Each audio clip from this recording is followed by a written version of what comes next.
Recruiters work for clients. We work exclusively for clients, but we have this kind of odd three-party symbiotic relationship. It's completely unique in professional service representation, where we get paid by one side of a transaction, but have to be perceived as fair, balanced, and delivering value to both sides. Lawyers don't get that. I mean, you got two companies fighting with each other. Company A's got a lawyer, company B's got a lawyer. The lawyers fight with each other, but they know who they're representing. They're not trying to be fair. They're advocates. They're advocates for their side. You know, marketing people, PR people, you know, accountants. They're working for their clients, and every client has one of those. But the search profession is pretty odd. So the people that do it have to tread this line between loyalty to a client and respect and loyalty among the candidates. Because unless they can put a transaction together with two willing parties who are both smart, and ideally not going to do something that's not in both of their best interests, no transaction happens, no search gets completed, and nothing gets done, and that person doesn't stay in the business very long. So you can make that work for you as long as you understand that it's not the recruiter's job to find you your next position. It's the recruiter's job to solve the problem that their client has. And if you can be the solution to that problem, then they're going to be real happy to bring you forward and have you be a candidate for that project. If you're not the solution to that problem, two things can happen. If you recognize it early on and raise your hand and say, this isn't right for me, what I'm really interested in is X, let me try to help you with a suggestion of somebody better than me for this project, and would you remember me for something, or introduce me to one of your colleagues who's working on what I want to do? That's a good interaction. That will serve you well. What won't serve you well is either trying to convince a recruiter, any recruiter, really at any level, that you're something that you're not, because they'll figure it out eventually, or that you are interested in something that in the end you're really not interested in, because you're wasting the recruiter's time, which is the only asset they have to make a living with, and they don't appreciate it when their time's wasted. They know every set of interactions is not going to lead to a successful outcome, and you may go all the way to the end, and you may decide, or the client may decide, this isn't right, it didn't happen. But as long as that was done with good faith, nobody has any hard feelings. But if it was done with bad faith, and bad faith can be on the client side too, I've experienced this as well, in which case I apologize to the candidates and try to make it right if I can. But nobody worries about that as long as everybody is proceeding along the path with good faith. Recruiters, when they do searches, use a variety of techniques.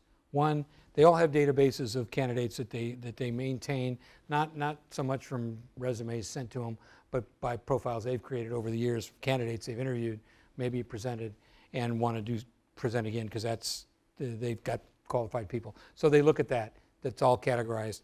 They look at their own prior search work that's similar.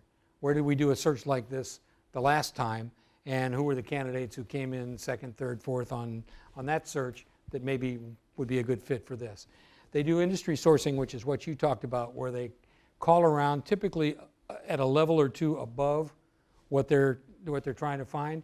If I'm doing a search for a marketing VP, I'm calling CEOs and saying, who are the best marketing people you know in your competitors?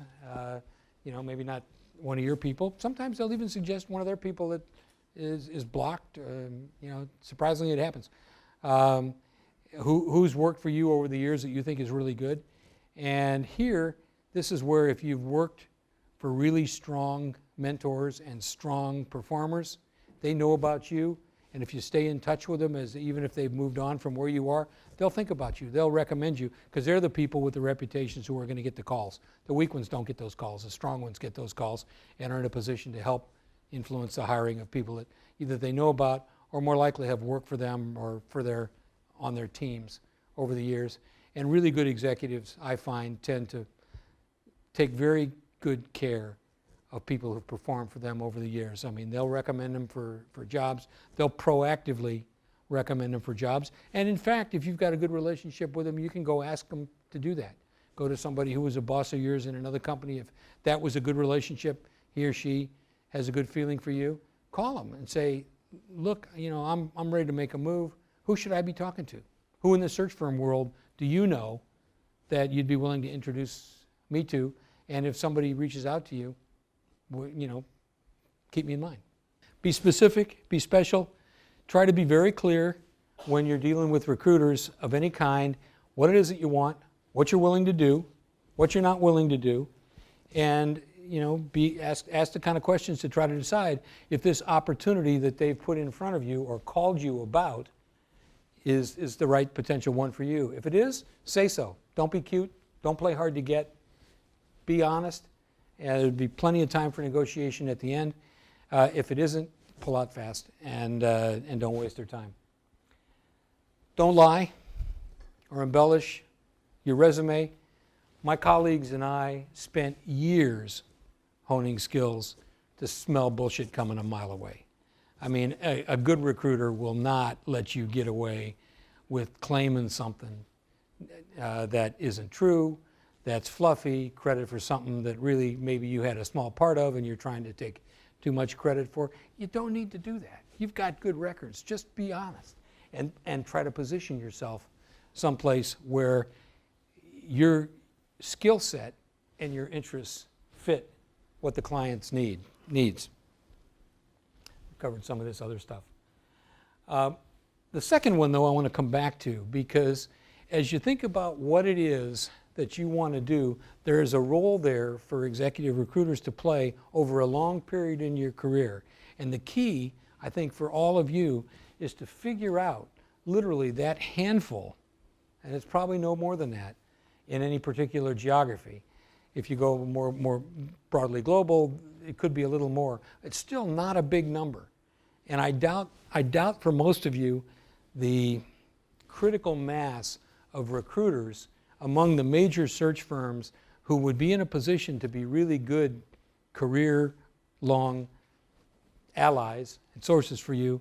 I would be very surprised if that was more than 10 or 12 people in total. That's a number of people that you can over time get to know. It's not hundreds. That's hard. But 10, 6, 8, 10, 12, you can do that. Particularly if you identify who they are and have a strategy to get to know them in a positive way through introductions of people, other search people, others who will help you, but get to know them in a positive way. Stay connected. Don't be a pain in the neck, but stay connected and build a very long-term relationship with them, particularly the ones that are working in your chosen field a level or two above where you are now. Because over time, they'll move up too, and as you move up, you'll be heading into their space from below, as it will. And those are the people you want to be dealing with, not the ones that are working at or below your level now, which by the time you get your next promotion, you've outgrown them and they can't help you anymore. So you want to be aiming high. It starts by figuring out what it is that you want to do and being as clear and specific about that as you can.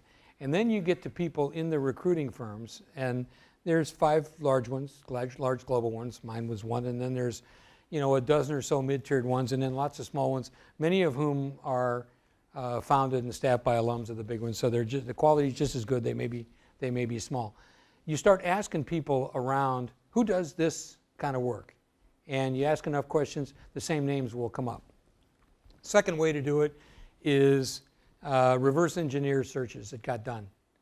If there's a job out there that you would like to have had or would like to have the next time, and it just got filled, you saw the announcement in the paper, chances are there was a recruiter that did that search. Call up the company, call up the individual in the job and say, look, I see you got this promotion, or send them an email. You can reach them on LinkedIn, by the way, we'll come back to that. And say, I'm curious as to, was there a recruiter that handled this search, and if so, who was it? And were they good? Because if they were good for them, they'll be good for you. The one thing about the recruiting profession is once you start building a reputation for doing certain kinds of searches, the industry knows. And they'll come back to the same people time and time again for those projects. That's how they build specializations. And the same thing happens within the search firms. I got a lot of calls because I was high profile from companies wanting searches done. Almost never would I do them. So the question would be, who would we recommend that they talk to? And it's going to be the person in our firm that has the best track record doing those kinds of searches, and everybody knows who they are. And so at that point, your goal is to figure out who those people are and try to get an opportunity to have them know who you are. And if they're willing, just spend a little bit of time, not a lot of time, but 15, 20 minutes meeting you and just saying, yeah, maybe I'm not a candidate for anything right now, but I'm a candidate for what you do as a recruiter, and one of these days you're going to have an assignment that I'm going to be qualified for and interested in, and I wanted you to know who I was. And that line of discussion works if you're right, if your facts are right and you've done your homework. It's a waste of time if it's a random blast at the recruiting world. And just as it's pretty much a waste of time to send resumes to recruiting firms, don't bother. It's not worth the paper you're printing your resumes on. They get tens of thousands. Most of them, unfortunately, go in the scrap heap, including some of the very same people who come into them through their sourcing exercises later on a search that they pay a lot of attention to. They wouldn't have paid any attention to the resume coming in because they're not geared to do the scan and match. By the way, LinkedIn is an excellent way. I mean, LinkedIn didn't exist for most of my years in the recruiting business. The search firms are using LinkedIn now massively, and so you need to make sure that your LinkedIn profile is current and is as good as it can be. And if you want to get to somebody, a recruiter or somebody that you don't know, and you don't know what their email address is, if they have a LinkedIn account, you can send them a LinkedIn mail on the LinkedIn account, and they'll get it. It's the best way to reach somebody that you don't know how to reach.